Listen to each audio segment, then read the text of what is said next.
Why so many black homicides in America? Jill Leovy, a reporter for the LA Times, will be here to talk about her new book, Ghettoside, a true story of murder in America. Here is this drumbeat of lethality, day in and day out, that is like part of the wallpaper of city life that we don't see, and I wanted people to see that. Can't watch enough movies? Patton Oswalt will tell us about his film habit and his new book, Silver Screen Fiend, learning about life from an addiction to film. Oh, I wasn't seeing 3 movies a week. I was seeing 3 movies a day, most days. Yeah, that was the problem. Who is Israel's George Washington?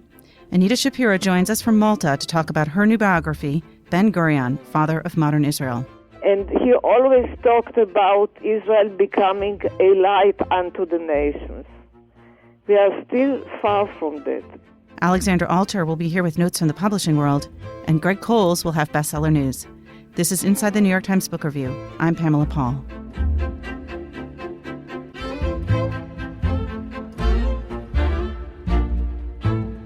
Jill Leovy from the LA Times joins us now to talk about Ghettoside, a true story of murder in America. Hi, Jill. Hi.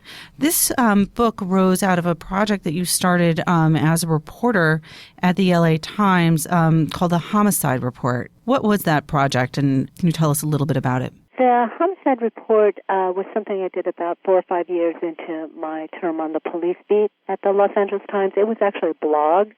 The goal of the blog was to cover what at that time was about 800 or 900 homicides that occur in LA County each year. It's much lower than that, of course, now. And to cover them comprehensively, to give every death equal weight.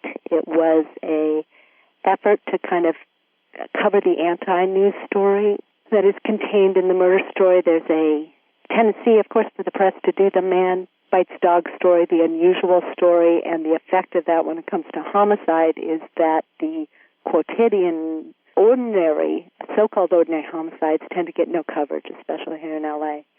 It leads to a distortion, I think, in the public's understanding of the problem.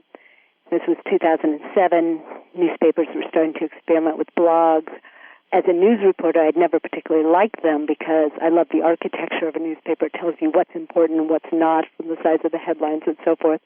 But it occurred to me for this story that that kind of stack where everything is equally weighted was the perfect form, that the form and the function merged for me. You didn't just list the name and the circumstances. You wrote a little bit about each murder? Yes, a little. Not much. And occasionally I would focus on different aspects of homicide, but the backbone of the Homicide Report was just a couple paragraph listing of each of the victims in the county that week. And now to put this into context, the LA Times at that time was reporting on about 10% of homicides in LA County. Yes, that's an estimate, but I don't imagine it's far off for other large urban areas. What tends to happen with homicide is that statistically the bulk of killings happen among adult men, adult minority men, and particularly adult black men. The way we think about homicide, I think, has evolved in such a way in this country that those are exactly the cases that are least likely to be considered traditionally newsworthy. In other words, the killings of children tend to make the news. Killings in parts of town where you don't have much violence are surprising, and therefore they make the news. Killings that have what we think of as unusual circumstances make the news. Right. And yet here is this drumbeat of lethality, day in and day out, that is like part of the wallpaper of city life that we don't see, and I wanted people to see that. And you presumably went into this knowing that, that homicide among African Americans in LA County was underreported, and that the media was sort of missing out on the very unfortunate ordinariness, quote unquote, of these kinds of murders. But what did you learn through doing this that you didn't know going in? So that's a great point. I knew a lot going in. I've been covering this for years. In fact, I had a very clear idea already of what I wanted to do. And part of it was from years before with my first delving into the details of statistics on homicide. I had become really captivated with that question. I'm going to put it in very simple terms. Why blacks? why do black people have a rate that is so high compared to everybody else? It is bizarre and perplexing, and it is by no means an expected natural state of things, in my view. To me, there was a great, compelling story in that mystery of high black homicide rates. It was just a matter of trying to figure out how to tell that story. When it comes to the why of why is this among black Americans, and why is there so much black on black homicide, did you find an answer to it through doing the homicide report, or did that answer come to you through then writing this book, Ghettoside? It was in parts. I think I already had an idea of what I wanted to pursue before I did the homicide report. I had done a number of stories on impunity and on unsolved homicides. The homicide report was great because you never get a chance to experience statistics and qualitative information at the same time. Mm-hmm. It's always kind of one or the other. The homicide report was this unique experience where I could see statistics on paper, I could represent them, but I could also go into the concrete details of every case. It was so educational. There are a lot of statistics in this book, and very startling statistics. I think one of them that struck me was that of the 2,677 killings in a given year in L.A., there was only a suspect arrested in 38% of those cases. But the majority of the book is really telling a story, and you use as your protagonist an LAPD homicide detective, John Skaggs. Who is John Skaggs? John Skaggs is a very successful police officer. He is a homicide detective, a man of no little pride. He believes in his work. The people who don't like him in the department consider him conceited, and it's interesting because he actually has never grasped after a higher post. In fact, he works and has deliberately kept himself in what, in LAPD terms, is considered a fairly modest job, investigating murders in Watts in the Southeast Station on the divisional level, cases that don't tend to make the news. It's not the department's elite unit, but he has found a way to take tremendous pride in this work and to really believe in it. And I use him as my protagonist because it goes to the why question that I attempt to answer in my book. What I say in the course of telling Skaggs' story, and particularly about kind of the case of his career, is to tell a story about what vigor means in the context of law enforcement, what it means to respond vigorously to victims, and particularly to black victims, many of whom are underclass or criminally involved. We should say Skaggs is white. And Skaggs is white.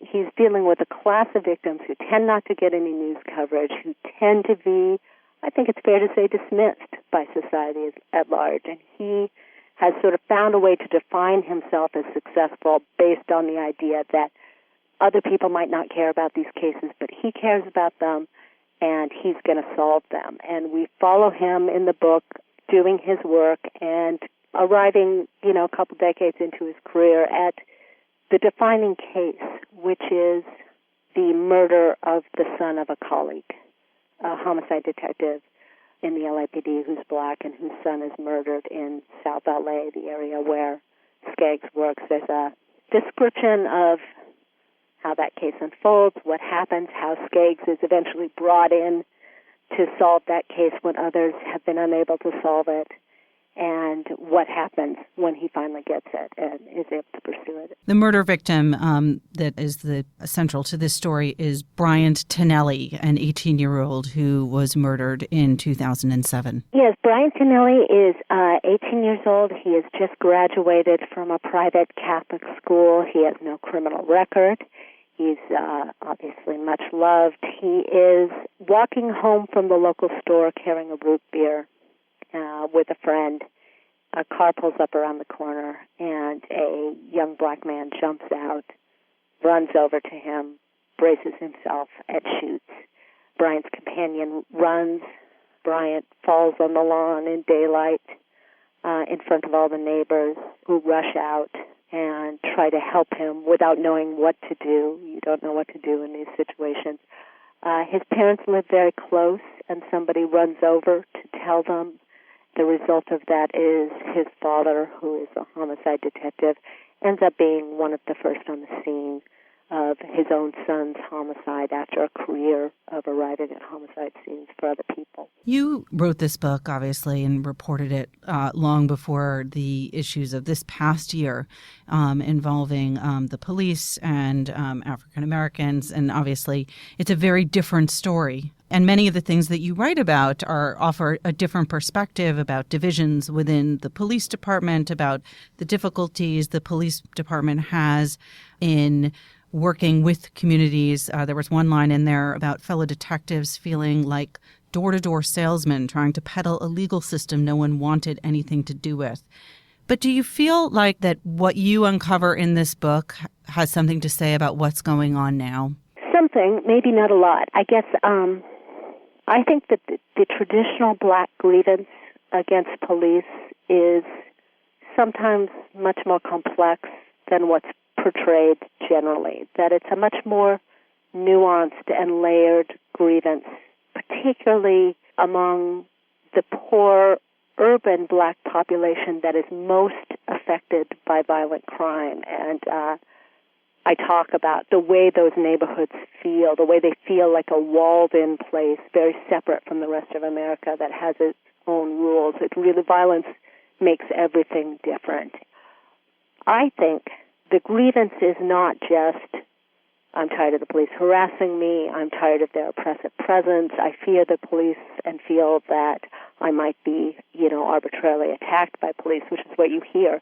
It's that combined with an accompanying grievance of, and I don't feel sufficiently protected by police.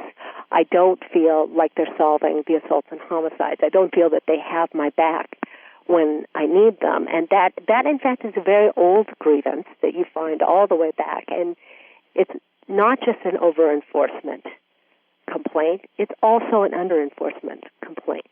It's not so much that individual cops aren't trying. It's that we have created a whole framework of justice in this country that makes it very difficult to focus and to place resources on that end of the justice system, solving serious crimes, responding to crimes. Instead, a lot of resources go into this other side, preventive policing, uniform patrol policing, where stopping and searching is a large part of what's going on. And so that grievance makes sense. But part of the reason I wrote my book is to explain what I think is the nuances of that grievance. Well, I think it certainly does help inform the current situation. Jill, thank you so much. Thank you. The book, again, is Ghettoside, A True Story of Murder in America by Jill Leovy, reviewed this week on our cover by Jennifer Gonerman.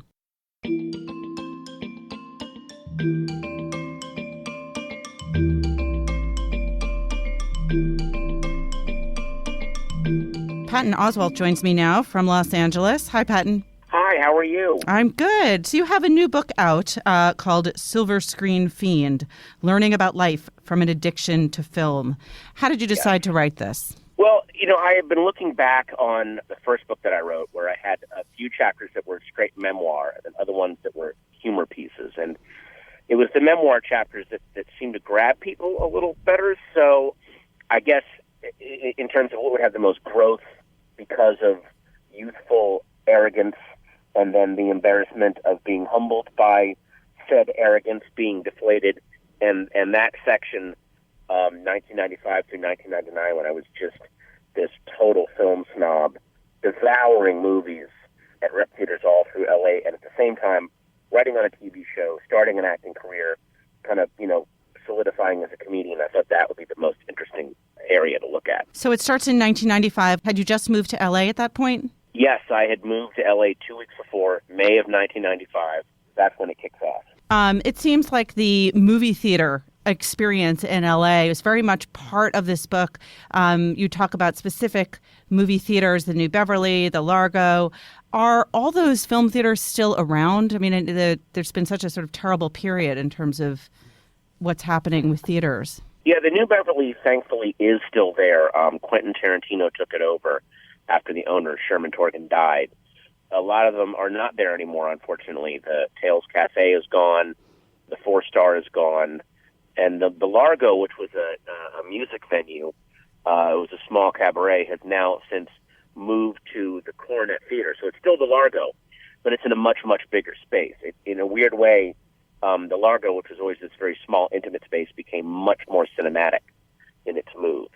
And you say in your subtitle is that you had like an addiction to film, and you're seeing at that time about 3 movies a week, which to me sounds quite reasonable. Did you think of it as excessive at the time? Oh, I wasn't seeing 3 movies a week. I was seeing more like 10 or 12. I was seeing 3 movies a day most days. Ah, okay. Yeah, that was the problem. And you were at the time you had obviously had some success at that point as a stand-up comedian, but were in a new city. How did your experience as a comedian sort of work with this constant cinema consumption? Did they feed one another? Yeah, I mean, especially in terms of they fed one another in terms of like pop culture references and kind of esoteric pathways that I could go down as a stand-up, which at the time was very, very popular in alt comedy. But then for me, it became this very magical thinking, superstition style, if I see these movies and check these off, then it'll help me improve in other areas of my life. So it became like the way an athlete doesn't want to change his socks when he's in a pennant race or something. What areas of your life were you trying to improve? As a stand-up comedian, having better sets, just trying to create cosmic luck for myself. And in the middle of this, I don't know if this is considered cosmic luck or not, but you got cast in your first movie, Down Periscope. What was that like?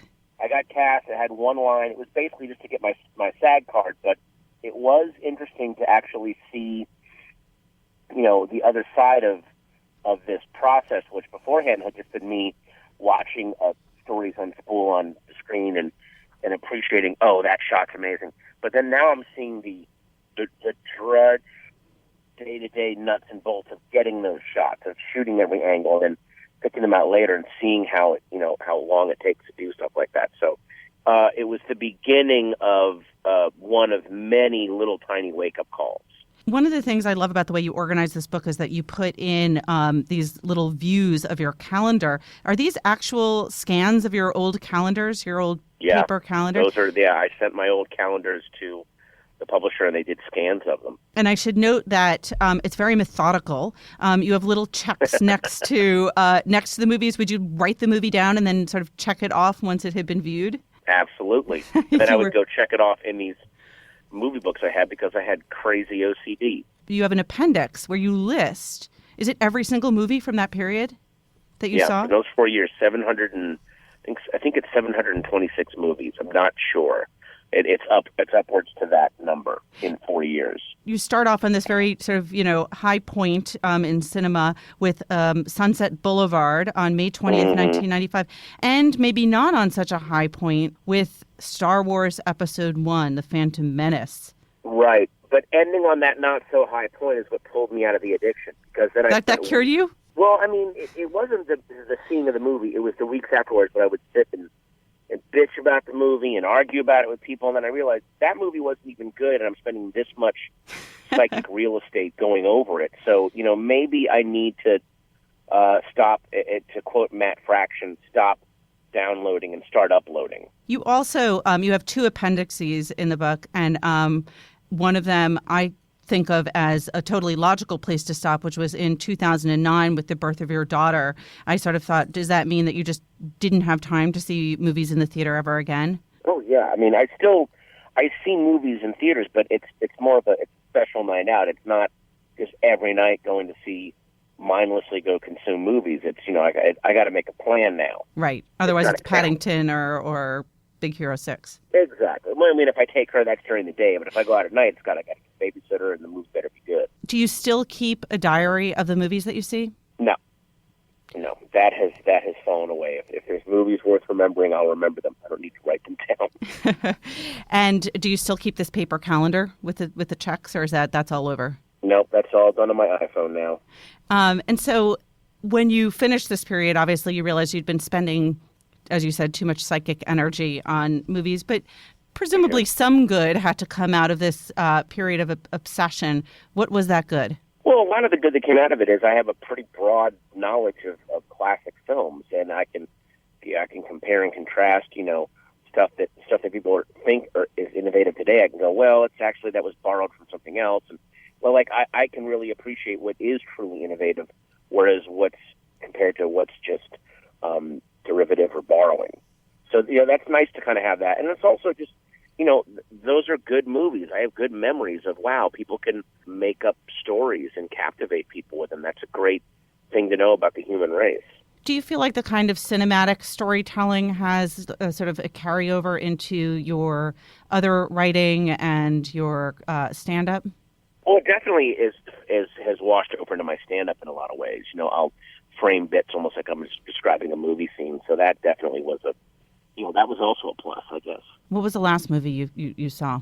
Last movie I saw in a theater. God, I never get to see movies anymore. I think it was The Imitation Game. And if you were writing about that in your memoir right now, what would you be saying?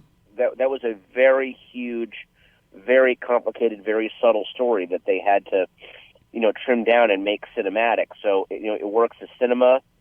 Don't trust it as history, but that's what all especially historical cinema is. You got to be very careful to not make that become the official story, but certainly, appreciate the feelings, the overall feelings that they captured with it. I just have to ask you, since we're on the topic and it's in the news now, what do you make of this? This year it seems like the big thing, the big debate with movies. Well, there are two. One is the race issue in terms of representation for the award season, but the second one is about historical accuracy in film. That came up with Selma, came up with Imitation Game. It's come up with American Sniper. That's right. And Foxcatcher. And The Theory of Everything. I mean, do you think this is is this a legitimate debate to be having? Do you think it matters? Well, I mean, it's a legitimate debate, except that you can't capture every angle of the story in the film. You just can't. You have to decide on the dimensions that you want to focus on, and especially if you're doing a movie from one person's point of view, that also history is going to get muddled, because they're not going to see every aspect of it. So I go to movies for entertainment, and then I go read history books. Right. You got to go do both. You can't go, this movie wasn't totally accurate. Yeah, because it's a movie.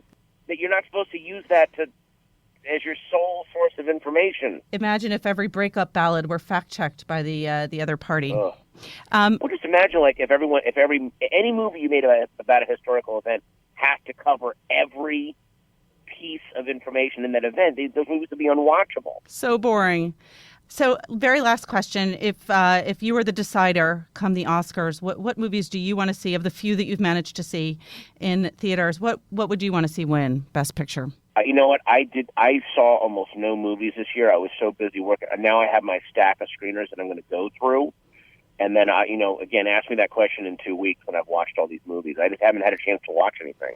All right. Thank you so much for joining us. Oh, thanks for having me on. I appreciate it. I don't usually read blurbs, but this is such a good one that I will just read it aloud. Patton Oswalt has one of the most brilliant comedy minds of a generation. This book confirms it, says Ricky Gervais. So that's a validation. Oh, that feels quite good. Thanks, Patton. Thank you. The book, again, is Silver Screen Fiend, Learning About Life from an Addiction to Film.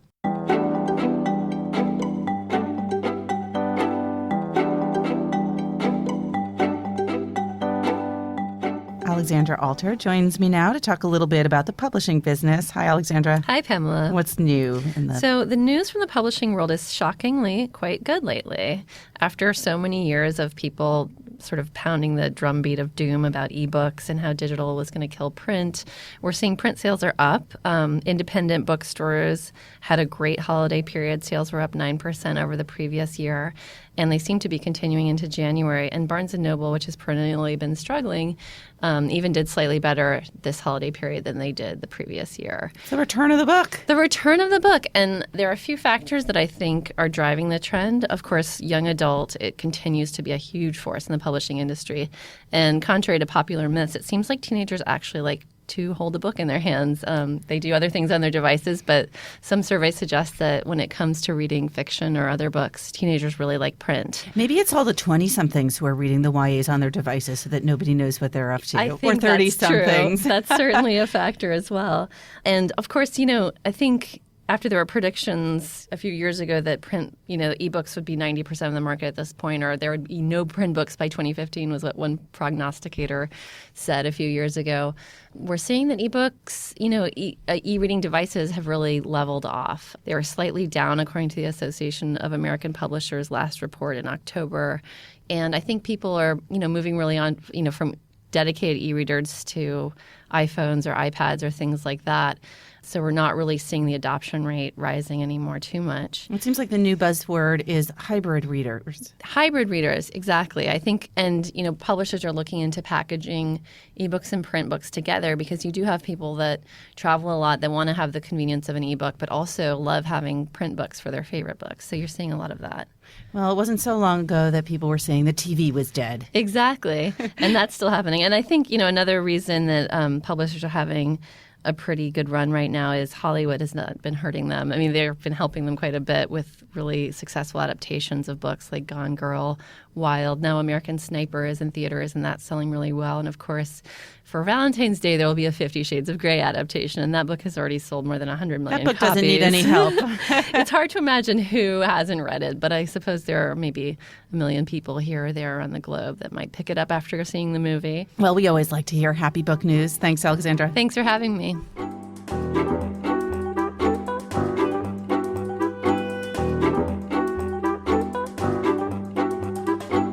Anita Shapira joins us now from Malta. She is the author of Ben-Gurion, Father of Modern Israel, reviewed this week in the book review by Eileen Prusher. Hi, Anita. Hi. So you start off this book by describing your encounter with Ben-Gurion, whom you met. Can you describe how you met him, what were the circumstances, and what kind of impression he made? Well, I was a very young scholar, just about to write my MA thesis, and I had a question about one of the subjects of my research. At that time, Ben-Gurion was already retired and living in Sde-Boker, which was a very young kibbutz, very far in the Negev desert. So I wrote him a note asking for an interview, and he answered very graciously on his notebook paper. It was with numbers annotated in his handwriting, and he invited me to come on Friday because this was the day I preferred. And I took my husband, he was the driver, and our toddler son, and we went south. What year was this? Arrived at Sde-Boker, my husband ran after the child, and I went to the famous hut, Ben-Gurion's hut. Paula Ben-Gurion, his wife, stood at the door, and she barked at me very sternly. "What do you want from him?" So I very meekly said, I have an interview with Ben-Gurion. So she said, "Okay, go in, but don't tire him." I went inside, and the great man was all charm. He received me very nicely. He opened his diary to me. We talked for about 2 hours, and I was really so overwhelmed. How can he be so gracious to such a non-entity like me? And then we took the car, we took the child, and we drove back to Tel Aviv. It was a 3 hours drive at least. Only when I got home, I realized that he did not answer the question that I went down to ask him for. It was in 1966. I was 26 years old. He must have been 80 at the time. This book is part of a Yale series, Jewish Lives. How did you come to write this biography? Were you asked to do it, or was it something, had you always wanted to write about him? He was the hero behind the scene in about all my books. I wrote about his colleague, Berl Katzenelson, and he was the second in command behind him. I wrote about the crisis in the military command during the War of Independence, and he was in the center of the story again. I wrote about Yigal Allon, the chief commander during the War of Independence, and again he clashed with Ben-Gurion. Everything that I wrote had to do with Ben-Gurion, but he never was the hero of any of my books. And when people ask me, why don't you write about Ben-Gurion? So I used to say, well, I prefer to write about the heroes that don't succeed, not about the successful heroes. But, when I grew older and Ben-Gurion became a figure, I would say, that we yearn for in Israel these days, then I decided that it's high time for me to tackle this figure that, for some reason, all of us, including myself, thought of him as somebody that did not have a rich inner life. I have to see whether this impression that all of us had was true. I worked on this biography, and of course I came to the conclusion that it was very wrong of us to think like that. He was a person that hid his feelings, that would not disclose his pain, his anguish, whatever he felt. So the image that he projected was something that was very far from the real person he was. For those listeners who are not familiar with Ben-Gurion's life story, he is considered in many ways to be Israel's George Washington, a real founding father of the country. Can you talk a little bit, just briefly, about tell us his life story? He was born in Poland in 1886. How did he come to Zionism? He used to say that he was influenced in his younger years by two books. One was the first Hebrew novel by Abraham Mapu that was called in Hebrew The Love of Zion, and this brought him to Zionism. And another book, Harriet Beecher Stowe's Uncle Tom's Cabin, that brought him to socialism. And these were the two phases that governed his life. I think that he exaggerated. He became a Zionist very early on. His family was Zionist. He became a socialist. I don't know whether under the influence of Uncle Tom Cabin or maybe under the influence of the Russian revolutionary of his period. Many of our American listeners might not be aware that he traveled a lot before ultimately settling in Palestine and then Israel, and came and spent some time in New York where he met his wife. Yes, that's right. Actually, he came to Palestine in 1906. He had to leave the country. He was exiled by the Turks during the First World War in 1915, and then he went to New York, and he stayed in New York for 3 years, and he met his wife, who also came originally from Russia, but she was a nurse, and she came a few years before him. And while he was working on a manuscript of a book about the land of Israel, she volunteered to help him translate documents that he found at the 42nd Street Library in New York. So that's how they met, and the love blossomed, and they got married. Then he left her while she was pregnant to go with the Jewish Legion to Palestine in 1917. They met again only in 1990 when she arrived with her daughter, with their daughter actually, to Palestine. What qualities did Ben-Gurion possess, do you think, that enabled him to become Israel's first prime minister and to continue to have this very key role in the founding of Israel in many Israelis' minds today? Well, I would say that it's a combination of a very strong will, endurance, and what I would say, a willingness to take calculated risks.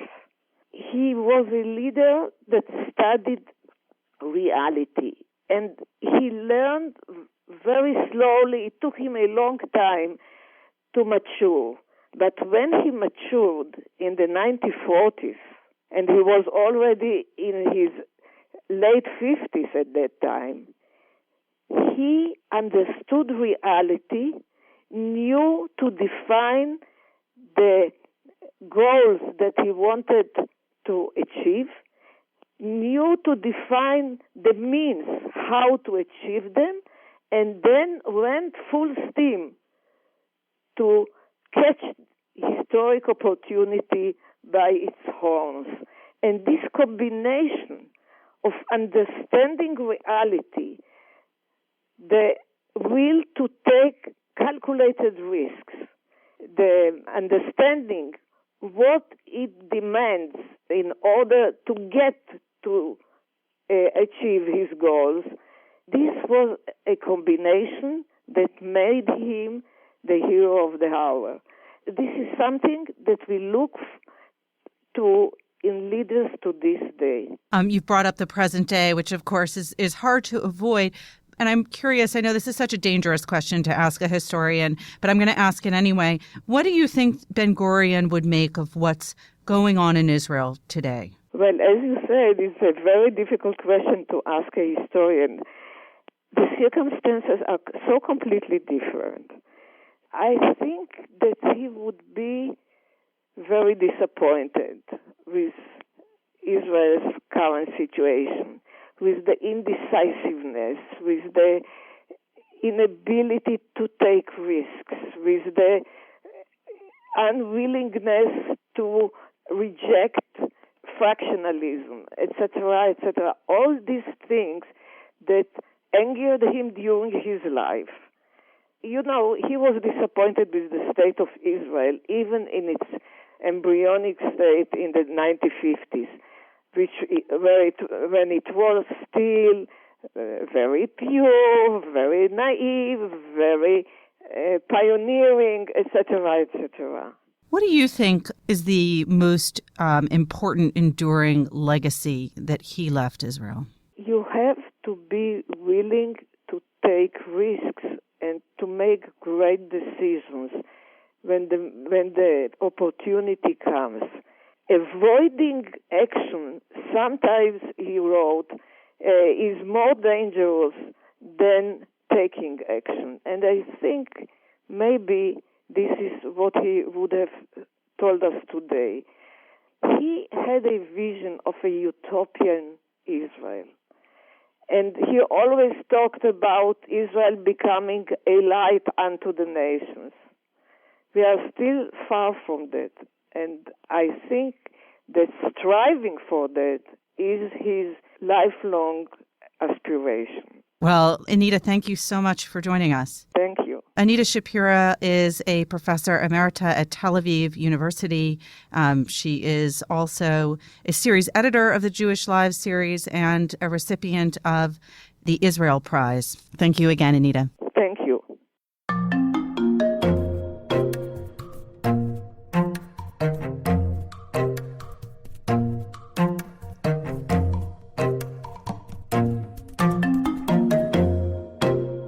Greg Cowles is here to talk bestsellers. Hi, Greg. Hi, Pamela. What's new on the list? There are actually some newcomers on the hardcover fiction list this week, as well as some old-timers. Let's start with one of the newcomers down at number 6, Miranda July, who is well known as a filmmaker and kind of all-around avant-garde artist. She's has the most hyphenate name, I think, of anyone. She has written a previous book, a story collection that was well received but did not hit the bestseller list. Now her debut novel, called The First Bad Man, which has also been very well received, including in our pages, is new on the list at number 6. We talked about that novel last week with the reviewer Lauren Groff. Yeah, who really loved it. Then at number 5, one of the old-timers, Tammy Hogue, is back on the list with a suspense thriller called Cold, Cold Heart. Also an old-timer down at number 3, Dean Koontz concludes his Odd Thomas series. He says that he's concluding it, we will see, with a book called Saint Odd. Are there often encores after the quote-unquote conclusions? Yeah, you mean like people coming back for one more farewell tour? Yes. Yeah. All right, so we'll see if that's truly the end or not. And then finally, new at number 2 on the hardcover fiction list, and it's number 1 on the combo list and the E-list, a novel called The Girl on the Train by a British author named Paula Hawkins. Her publisher, Riverhead, is presenting this as her debut novel, certainly as a debut thriller. In fact, Paula Hawkins has, under a pseudonym, written some romantic comedies before, but this is the first novel that she's writing under her own name. Paula Hawkins previously was a financial journalist for 15 years, and she wrote a financial guide in Britain under her own name that had some kind of Bridget Jones or Sex and the City elements to it. She invented a group of friends and kind of talked financial advice through those friends. But this book, Girl on the Train, is being presented as kind of a logical follow-up to Gone Girl. It's another book with real twists and an unreliable narrator. And it has found a big audience fast. All right. The versatile Paula Hawkins. Yep. And on nonfiction? On nonfiction, there's just one new title this week. It is by a guy named Sean Dubravak. He is an economist for the Consumer Electronics Trade Group. And his book, Digital Destiny, new at number 10, considers what the future of our culture and the future of the world might look like as everything gets more and more connected to the internet. And that's published by Regnery, which often does more political in nature. Yeah, Regnery is typically regarded as a more conservative-minded political publisher. This book does not have a real political element to it. It does have a little bit of a rah-rah element to it. He's very in favor of the so-called Internet of Things. But it's pretty measured in its approach, and he looks at possible threats to privacy and threats to breaking down the traditional walls, as well as talking about the opportunities that offers. All right. Thanks, Greg. Thanks, Pamela. Remember, there's more at nytimes.com/books. Our producer is Jocelyn Gonzalez, and you can always write to us at books@nytimes.com. Thanks for listening. For the New York Times, I'm Pamela Paul.